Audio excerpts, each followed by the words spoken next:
Hello, everybody. Welcome back to the Intercooler podcast with me, Dan Prosser, Andrew Frankel, sitting alongside me.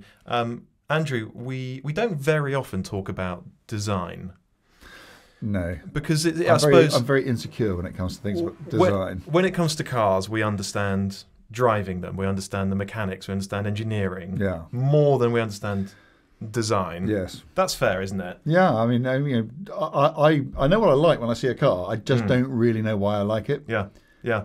But when we do a podcast episode about design, we like to bring in an expert. Yeah. Someone who does understand.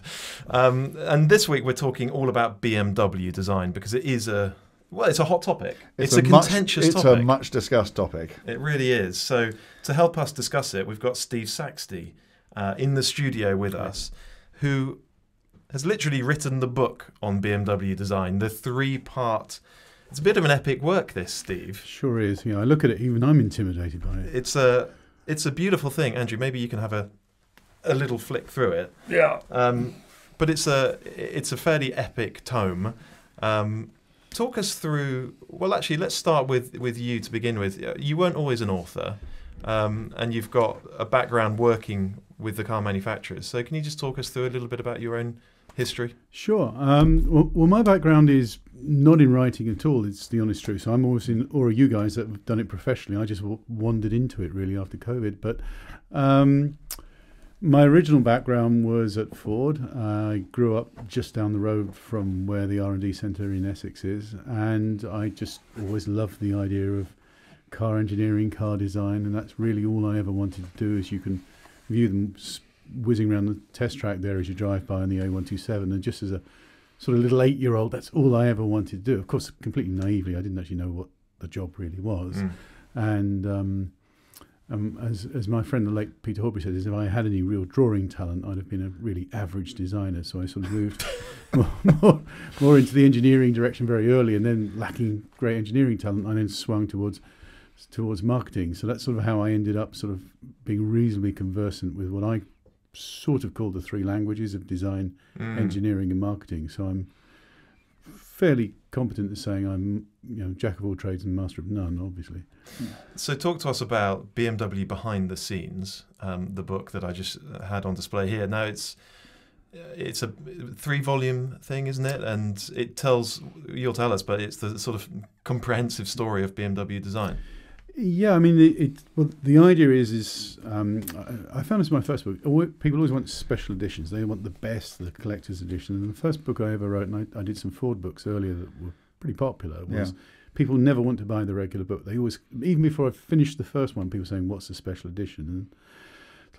And really, just let me finish. But now I realise that's where the market is. So there is the standard book, BMW by Design. We sell, I'd have to check, but I think it's 85% of people always buy the 3-book set, which is... Wow. Oh, that's limited edition, isn't it? That's limited edition, 1,500 copies. Yeah. And they've done extremely well. And so it's been one of those sort of journeys where as soon as I agreed to start, it was always a condition in my mind, it had to be a set. And equally what I realised was the set had to be something really special. When you're dealing with a BMW buyer, they've got a high level of expectation. And sorry, Steve, just to be clear, this was all done with the cooperation of the factory. It was, but in the sort of strangest of ways, really. So my readers know this, but you guys may not. So I live in New York, so despite the accent, this is a journey back home to see my mum a bit. And so I'm sitting there one morning, it was a Sunday morning, and the phone rings, and it was Harm Lagai. And Harm Lagai, former chief designer of Porsche, but also the designer of the Sierra Cosworth. So I have a knowledge and building friendship relationship with him through the Ford books. And he just rings me up, and he said, "Steve, I've got an idea for a book." Now, I'm ex-Porsche as well. I work for Porsche. I'm ex-Ford. I'm expecting him to say, "You should write the book on Porsche." Yeah. Now, as we know, there's a Porsche book maybe, if not every week, certainly every other week. There's I would say every 10 minutes. Yeah, and maybe, certainly. It's probably been a couple while we've been speaking. And so I was like, but a Porsche design book might be kind of cool. So, and he said, "You should write a book on BMW." I was like, okay, so strange, because I get the list of sales, and Adrian Van Hooydonk, chief designer, at group level, V is towards the end. And so it's an unusual name. And I'd seen that he bought the books. And Harm said, yeah, I didn't know this at the time, but I'm really good friends with Adrian, and he'd be really keen to talk to you if you wanted to write a book on BMW design. So I get no credit for the idea, and it's all down to really Adrian and Harm for how this whole sort of journey started. And talk to us about the process. I mean, do you spend days and days sort of crawling through archives and digging out stuff that hasn't been seen for decades? It's a curious thing. Yes is part of it, but I was really lucky. So they assigned a guy called Dave Karp to work with me, who's a former interior designer at BMW and Rolls-Royce designer. And he's the same age as me, so he's late 50s, and he's really passionate about it. So his knowledge goes back a long way. And he's been archiving all of their design sketches for, I think, probably the last 20 years. So locked away is all the original artwork from the 30s right the way through. And Wow. the most amazing thing is nobody gets access to it. So there's the PR archive of images, which regularly can be accessed, and they're all the saturated normal PR stuff. Sure. But this stuff is never seen. So it's all locked away, and it genuinely it's like the headlamp testing sort of plant thing that's you'd never find in the archive. It's all sort of hidden away. And so Dave was really generous, really excited about it, and we discovered real art. I mean, Paul Brack is a name maybe not that everybody knows, but Paul Brack was probably one of the most mastered designers of our age, back in the 70s at least. And we found about 40 original oil paintings by Brack that have never been seen. And they're almost like priceless works of art. And to find, I mean, it's quite moving to even discover this stuff. To be honest. So that was sort of one level of just researching the images and having a really good navigator through who's enthusiastic about the project. That's part of it. But then, of course, you've got to do the hard work of actually talking to people as well. I mean, that's the people from the past, people from the present, and obviously those that are doing their future as well. I mean, that's been the other great thing. Was my plan was always to try and give a really good insight into the future as well. I thought that was important because otherwise you're just writing a history book. Yeah. And I really didn't want to do that. Andrew, you're going to explain why BMW design has become a hot topic, why it's so much discussed. I think it's become a hot topic. It's been a hot topic almost for as long as I've been doing this job. I mean, I remember very clearly the days of Bangle design cars, and they were very distinctive, highly individualistic, often controversial cars. I think that quite a few of us, probably myself included, were less than complimentary about some of them. What I would say about those cars, and I'd be fascinated to look back on the current era in a few years' time and see whether the same holds true, is that they have stood the test of time, or a lot of them have, and you look back at them, and I think we probably thought that some of those designs would have aged really quickly. They've actually done the reverse, and they actually, I think, look much more comfortable in their own skins now than they would have done when they were new. But certainly in the modern era, I would say there has been more commentary on BMW design and the extremely individualistic way that they've gone about doing it. I mean, they've clearly set out to rock the boat. And Steve, I'd be fascinated to take your view on what the design language is these days and why it has evolved into that, and whether actually it is, for something that is so controversial, for something that frankly has attracted so much negative comment, whether it's actually a good idea after all. Is it better to have a car whose design people talk about and who's noticed, rather than, jelly mold designs which, you couldn't tell from one car park to the next? Don't know. Yeah, what do you think? Well, I'll give you sort of off topic, but it's another brand in the car that's close to my heart. It's Capri. So there's so much talk around Capri at the moment in the last few weeks, for good and for bad. Because the new one was unveiled at the Festival of Speed, and it's not a two-door coupe, it's a four-door crossover electric SUV. Exactly. Yeah. And with the best will in the world, Ford could never have got, and I'm not saying that's why Ford did it. I can talk about the backstory of that Capri a little separately if you wish, but the point would be is that Capri is, from their perspective, the vehicle they had to do at this point in time. We're in an SUV world, we're in an EV future, but they've got so much more discussion around it, and it comes from a fairly genuine place. And I think that's really a little bit how BMW is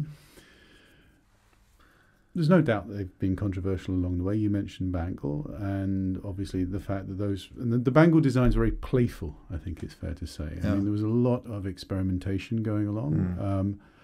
Not a lot of homogeneity. I mean, the cars look so different. There's one of the things that's in the book that Chris and I really, for the first time, were able to show something. It was, he had this theory of the bookends, and it was this sort of secret piece of paper that's in the book because 21 years later or whatever, it doesn't really matter, right? But there was a continuity between one end of where was the E65 7 series right the way through to the Z4 and Z3, which is much more playful design, and that whole sort of litany of conversation around flame surfacing.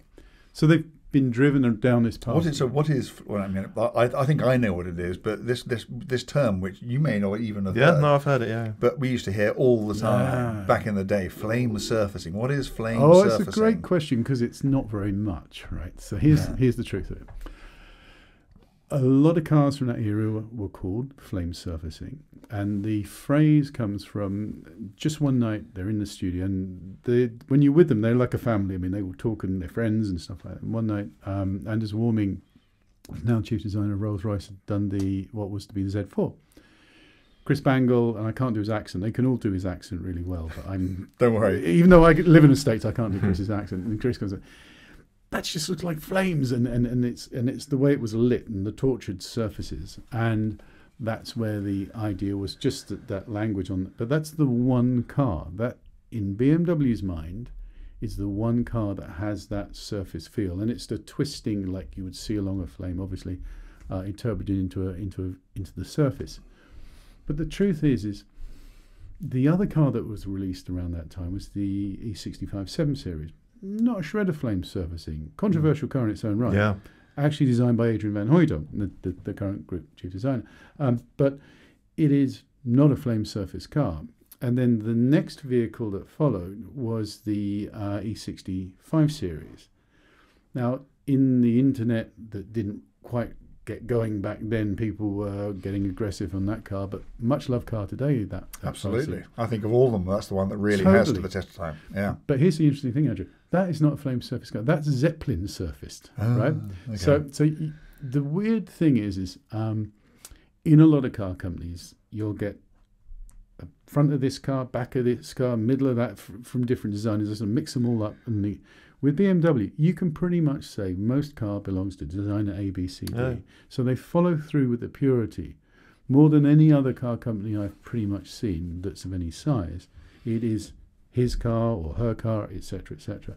And so the E60 was, and it's got an interesting but quite sad story actually, which is a young designer called Davide Arcangeli, I think I'll probably mispronounce it, came from Pininfarina. They love the guy, and he did the design sketch, and I put them in the book because almost as a tribute to them, because he was drawing quite experimental work, and he was inspired by this giant Zeppelin model that he's Italian, he was Italian, used to tease the Germans with, he had a Zeppelin above his desk, this giant Zeppelin model, and it's this scalloped effect that you would see around on the side of the airship. And it's all drawn back. If you look at these, it's sort of drawn back front, and it pulls the eyelids of the lamps and everything. Well, that's all his inspiration from the Zeppelin model. Right. The sad thing is he found out he had leukemia on the Thursday, and I think it was something like within 10 days he was dead. Oh my God. And it's one of those things, you're dealing with creative people. I mean, at the end of the day, very sensitive, very passionate. You guys are creative, you've had the same response. And that car almost passed through into production near enough. And I've got the sketches. I wanted to put them in the book because it means so much to the team. And you look at his really early sketch work on it, it passed through with a degree of purity. But flame surfacing, not a shred of it. Okay. Wow. Okay. But that's the story where, from a PR perspective, you can't be seen to say, we'll jump from flame surfacing to Zeppelin. So, you know, there's an element where that's an era, but the designs were very much themselves. Yeah, it became sort of incorrectly, but nevertheless synonymous with general BMW design of that era. Yeah, totally. And it was a nice handle to hang on it. So yeah, absolutely. And it's interesting, we talk about those cars being Chris Bangle cars, don't we? He sort of gets the credit, certainly within the public, for those cars. But actually, it sounds like, which ones did he do? Not a single one. Really? Chris did not design a single car during his time at BMW. Don't let me sound negative there. I get on really well with Chris. It's just how it works. That was his job. His job was to run a team of hundreds of people. So he oversaw the designs of others. Yeah. And that's absolutely. I mean, there are a couple of designers that have the chief designers. One of which is, I mentioned earlier, was Paul Brack back in the 70s, because the design team was smaller. In fact, it was 4 people back in the 70s, and now it's around about 900. So it's quite big. So Adrian van Hooydonk is the other designer that has designed cars for BMW. So he's started his way up from the very, very bottom, most junior designer from school, and he ended up being the boss for a long time. So the reality is we can easily put them in an era and bracket them all as flame surfacing, but no, there's really only one flame surface car, I think it's fair to say, and that's the Z4. Z4, yeah. Wow. Now listen, there's much more interesting stuff that we're going to talk about than this, but we do need to talk about the sort of latest generation BMW design, big toothy grills, sort of complex, weird surfacing. What's your view on that stuff? Because it is contentious. Do you think it's working for BMW? I mean, there is certainly, every time one of these things comes out, the internet sort of lights up. Yeah. And a lot of it isn't complimentary. What's the strategy? Well, okay, let's start with where the grills came from is probably the best thing to do. Yeah. So there is a man called Ian Robertson who is, you guys I'm sure come across him in days gone by. He lives in Sussex, retired now, but was the board member for sales and marketing. And ran Rolls-Royce ran Rolls-Royce, yes, as a sort of sideline job sometimes. So a man of some capacity. And there was a strategic decision to divorce the 4 Series from the 3 Series. The 4 Series, obviously, as a coupe, is a more sporty product, tends to lean younger, and also to widen out, because volume's increasing. I mean, I'm sure we all agree, there's a huge proliferation of models in any vehicles, manufactured, right, to the point of probably confusion in many cases. But the reality is the 3 Series needed to widen as volume increases. So the younger buyers would gravitate to what is the 4 Series Grand Coupe. So the 4 Series is almost the more dynamic. Of course. The 3 Series, which I kind of grew up with, I suppose, but the 3 Series is more, dare I say, for the older people, if you like. Yeah. So what Ian Robertson wanted was a more dynamic front on the 4 Series, because that obviously attracts a younger person who tends to feel more sporty, etc., etc.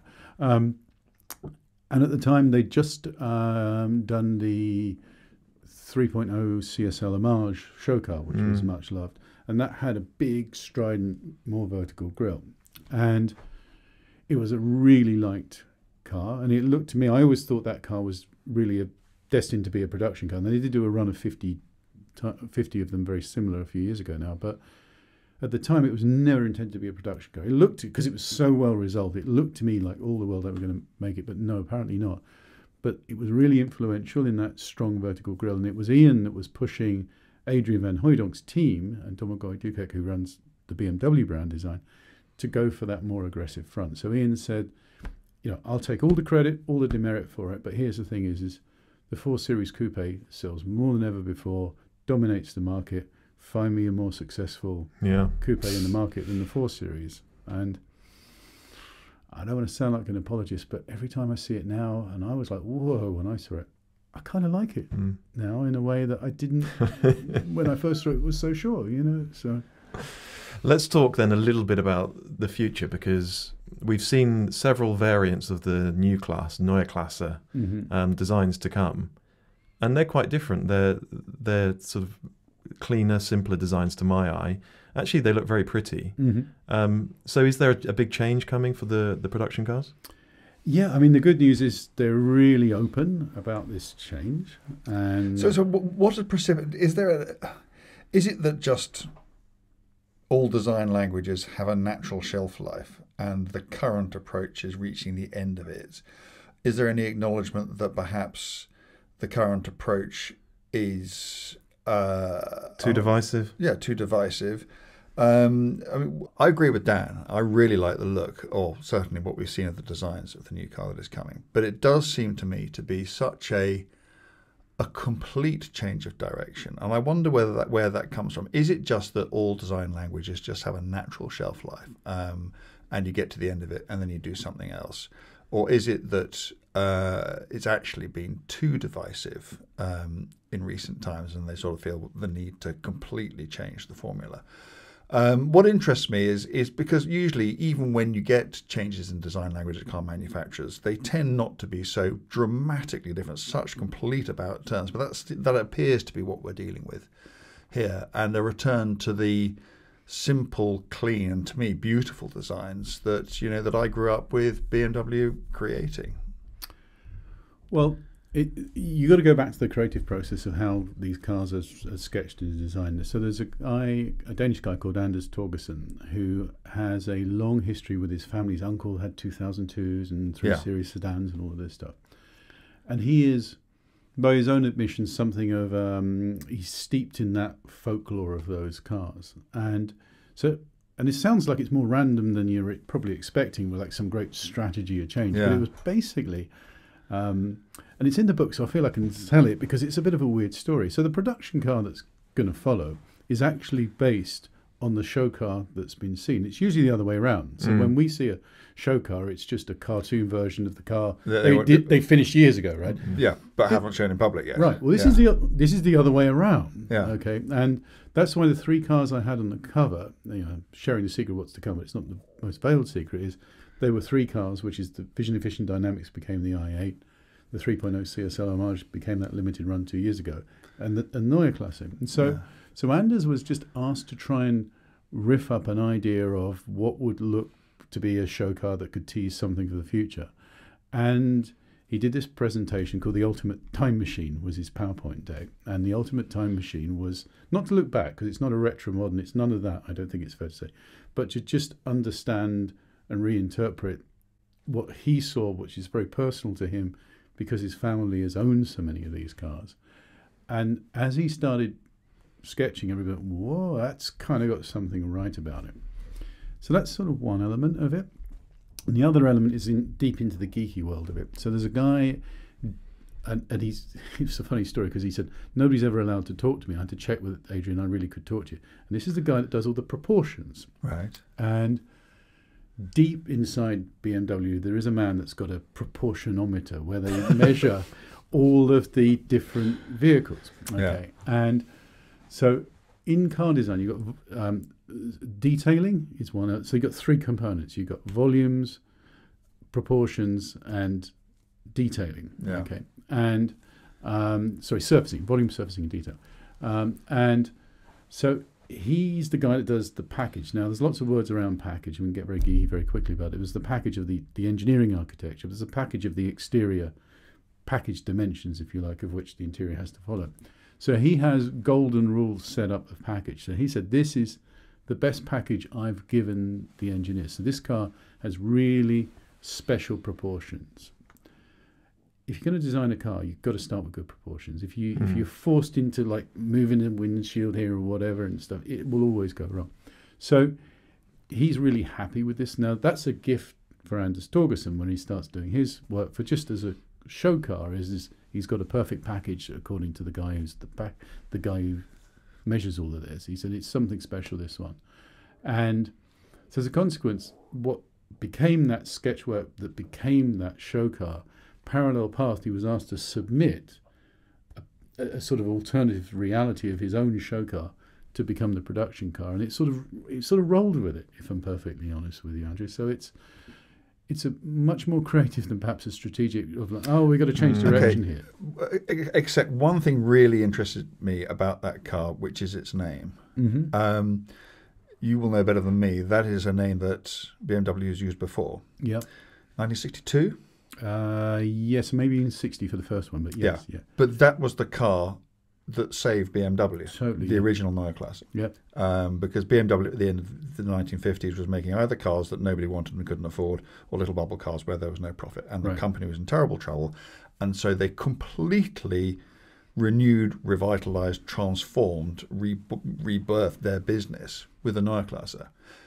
So there is no more significant name or title within BMWs. And to use that, it strikes me that BMW wants to make as big a statement as BMW can make about what this car represents. So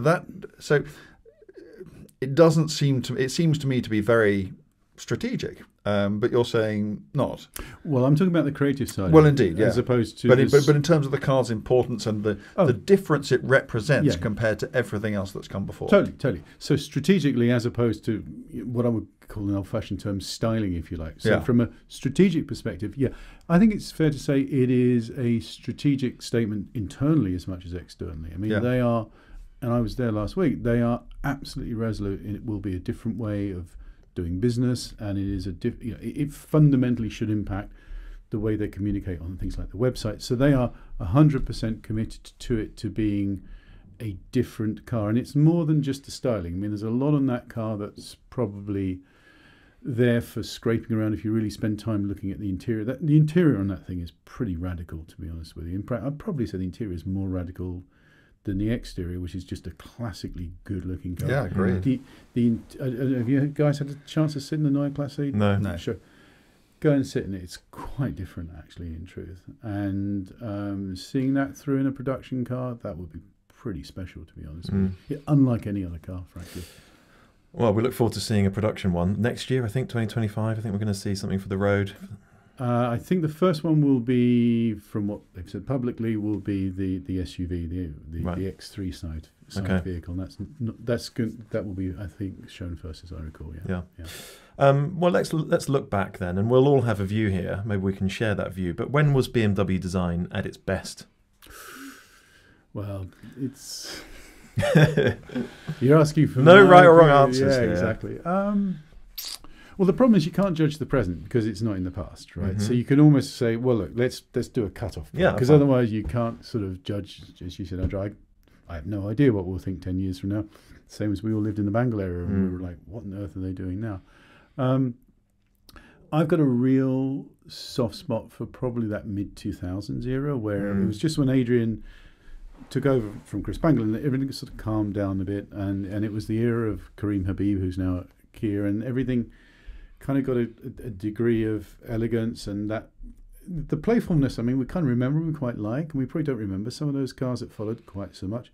But in terms of classic, I think they were pretty cool cars, actually, in truth. But that's my view.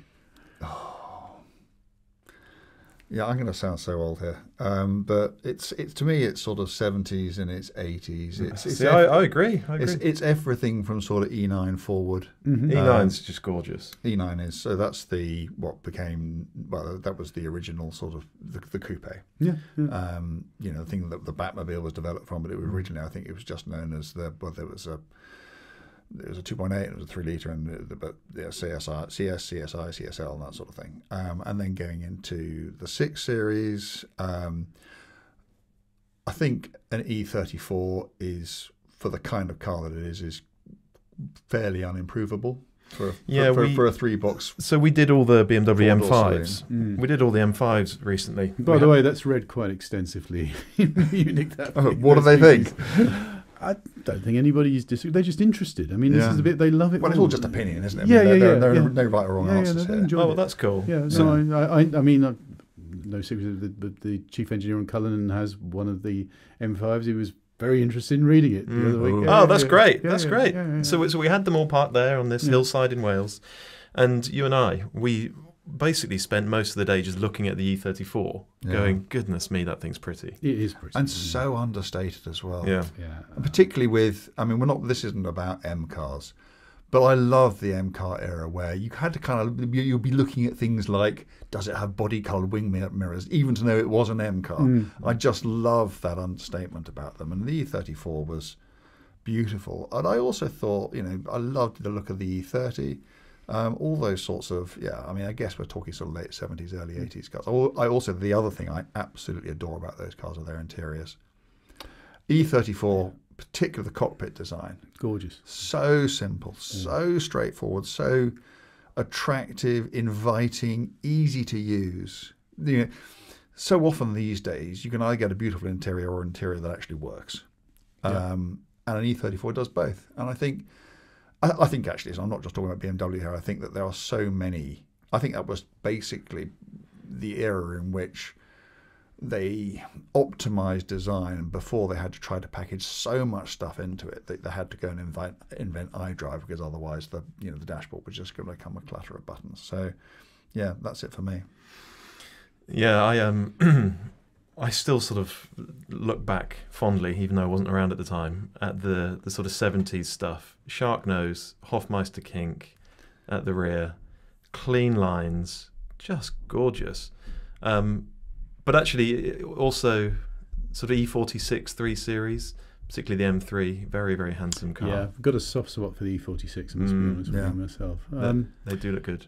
I mean, but you'll get an Ian Callum in here or one of the engineers, and they'll tell you the basic problem is you could do different things with the proportion and packaging because you didn't have so many legals. Yeah, absolutely. And absolutely. It's like, we live in, to these people, we live in the future, and the constraints. I mean, there's a miracle of packaging and engineering that goes on in the car today. They squeeze so much stuff in those things. Yeah, they're incredible. Yeah. I mean, even to the point that the wiring harnesses, where they use them, they're flattened to just save that millimeter so that they fit it's millimetric levels of precision that they save now just to give us a few moments of extra space. But yeah, it's tough. You think of how much more stuff there is in a car today. Incredible. It's a lot. Yeah. But now, when I think of BMW, even now, actually I don't think it's less true now than it has been in the past, but you show me a BMW, an Audi and a Mercedes, and I'll point at the BMW and I'll go, that one will handle best. That will steer best, it'll handle best, it'll be most fun to drive. So BMW built its reputation on that, really. the ultimate driving machine. The ultimate driving machine, and it's still a sort of core tenet of that brand, isn't it? It's really important. I just wonder, and on engines as well, particularly straight six engines, I just wonder where design fits into that hierarchy. Is it a core brand value like it is for some others, or is it secondary to these other bits and pieces? I'd say it's almost primary. I'll give you a story. So I was talking to one of the designers. He's reasonably well known in BMW, Kai Lange, and he was working on the i3, the small city car, and it was the first time they'd done carbon composite structures and all of that, hardcore engineering in a different way, mass manufacture of carbon. And he went down to see the guy, and he said, "Look, can you put the weave of the carbon so it's exposed?" And the guy said, well, why would you ever want to see it? And he said, no, it's really important. And the engineer said, so what I do is important and it's not going to get hidden. And it was sort of this transformational thing where Kai started digging around a bit.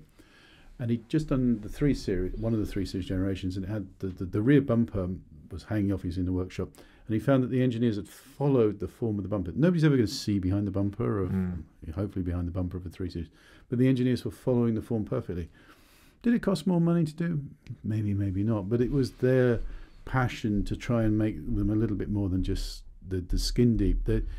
So they're very much in sympathy, I think, with each other. And that's the thing I've struggled, if I wear my journalistic hat, is do the engineers hate the designers? And no, they absolutely don't. They view design is really important, even on the engineering side of it, which I'd expected a little bit more. Yeah, well, we don't care what they really think, and whatever. They just stop us doing what we want to do. They just all the fancy frilly bits. But I've had enough beers with enough grown-up senior engineers to know that they kind of respect the designers, and they expect the designers to keep pushing them together. I mean, I expected to find disharmony, and I haven't. I've tried. You tried to needle it out, yeah. I've tried to find the sort of hatred between BMW's engineers and designers, and I've struggled it. And I've done enough beers to try and interrogate under the third Munich beer, and I'm not seeing it. No, fair enough.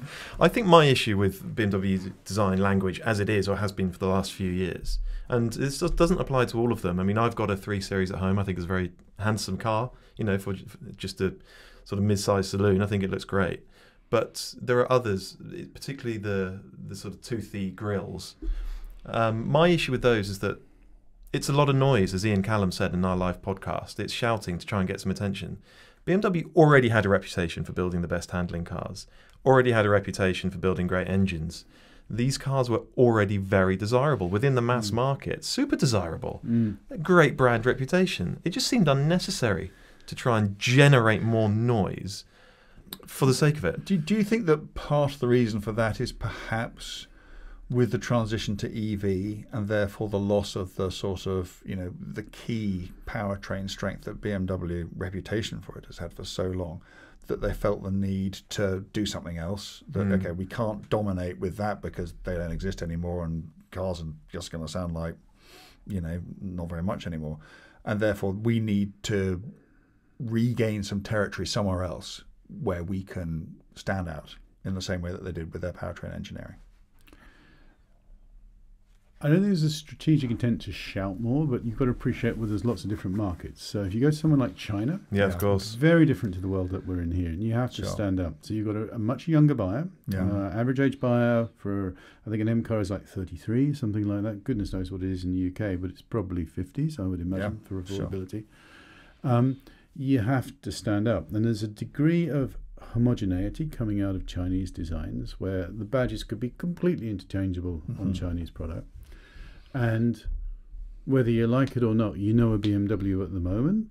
For sure. And standing for something is better than standing for nothing. Now, your question is perhaps on the more subjective, whether you like it or not. And I suppose you've got to look at sales, and it's a bit of a lame thing for me to say, but if they sell, it's kind of okay. But I mean, I would divorce it from the EV thing, which is your point there, really, Andrew, because the Neue Klasse language that we've been talking about there, it's not an EV language. No, sure. It's the new BMW design language. It won't be purely ascribed to the first cars, which will be EV. It's something bigger and broader and longer than that. What is the most beautiful BMW? And I want one from each of you. Go on, you go first. 507? I think so. I'd probably go for an E9. Oh, there you go. Any particular one? Well, I wouldn't go for a Batmobile. I'd just go for a straightforward CS. 3-litre CS. But what I also love about that story is it's two cars joined together, which people don't really realise. So it's a bit of Giugiaro stuck on it. So it's the greenhouse from the old, when Giorgetto Giugiaro, for those that don't know, is very well-known Italian design, designed the original, what was it, 2000 CS, and the greenhouse of that was stuck on the Neue Klasse from the 60s, it's not the current one, the Neue Klasse 2-door. So it's the greenhouse of one stuck on the side section of another. It shouldn't work. Shouldn't work. It's a sort of classic sort of bumblebee. That's so surprising because it looks so cohesive, doesn't it? Totally. And then it's just so it's the body of one with the greenhouse of another and a longer nose to take the 6-cylinder engine, and yet somehow that hybrid of bits and bobs stuck together is such an amazing, and I sort of love it a bit more for that, if I'm honest with you. Wow. Can I ask you one more question? You may not know the answer, I certainly don't, but I've heard it said, did Jaguar nick the style of the 328 when it did the XK120? Well, I'm having dinner with Ian Callum tonight. I'll see if he knows anymore. I mean, there's a little bit where they do look related, don't they? Even though one's post-war, one's pre-war. Well, the 328 was also a brilliant racing car. I mean, it was class winner at Le Mans. It was Mille winner. I mean, it's not like it's without foundation and success. And if people, I mean, you're trying to go back almost 100 years. Think about it now here, Andrew. Is people didn't have the internet, so they'd see something in a book, in a magazine, and they might have they saw it in the Autocar or whatever, and they might remember it's a good-looking car, and then Jaguar pops up with it post-war. It's like, great, I'll have a bag of those. And remember that car was also the Fraser Nash 328 was also made briefly in the UK as well. Yeah. So there's a little bit of that maybe floating around. I don't know. I'll ask him tonight, see if Ian knows the report back. Ian will tell us.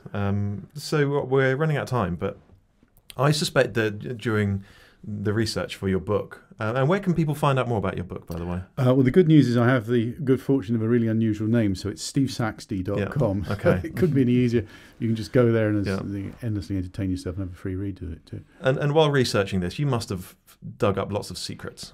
I I often get asked what's my favourite secret, so I'll start by telling you what my favourite one is. So there was, so in the 3 book set, it sounds like a pitch, but just I don't want people to buy the wrong book. So in the 3 books, one of the books is called Hidden Gems. So that's untold stories and unseen cars, and probably my readers' favourite unseen car was when they were going to bring back the 2002 for the year 2002. Oh wow! And it's the coolest of cars. And I actually went out for dinner last week with the engineers and the designers and the marketeers. They're all still there because nobody ever leaves BMW because they seem to love it. And so they, if you want to get it out there, and I'll show you the picture of it there. I'll give you a picture, put it up. But it's so it's a stripped down E92 coupe with a composite body. So they were experimenting with composite bodies, and the idea was to do an entry level car for the year 2002. In fact, there it is. Oh wow! And wow. No radio because young people would fit their own stereos. So really basic specs. So right up your street, under 1,000 kilos as well. That's right up my street. Okay, under 1,000 kilos, dynamically M3 competitive, and yet for probably 20% or so less. And it got really close in terms of reaching fruition. They did one more pass to update the design because although it looks great there, it would have dated by the year 2002 a little. But it's a fully drivable car, and the picture you see there is a few more further on if you want to flick through there, Andrew. That car is a fully driving car with windscreen wipers, a fully functioning heater and everything. Oh, so it's not a clay? No, it's very much not a clay. You could drive it home if you wanted to. And so because it's never been seen, I said to Adrian, wouldn't it be cool if we put a real surprise in there and had it dragged out of storage? So there's this secret warehouse where they store all these things. And we got it dragged out and photographed. So this car has just never, ever been seen. And that would have been year 2002 for the year 2002. So what kiboshed it in the end? Well, of course, I should say read the book, but I'm not.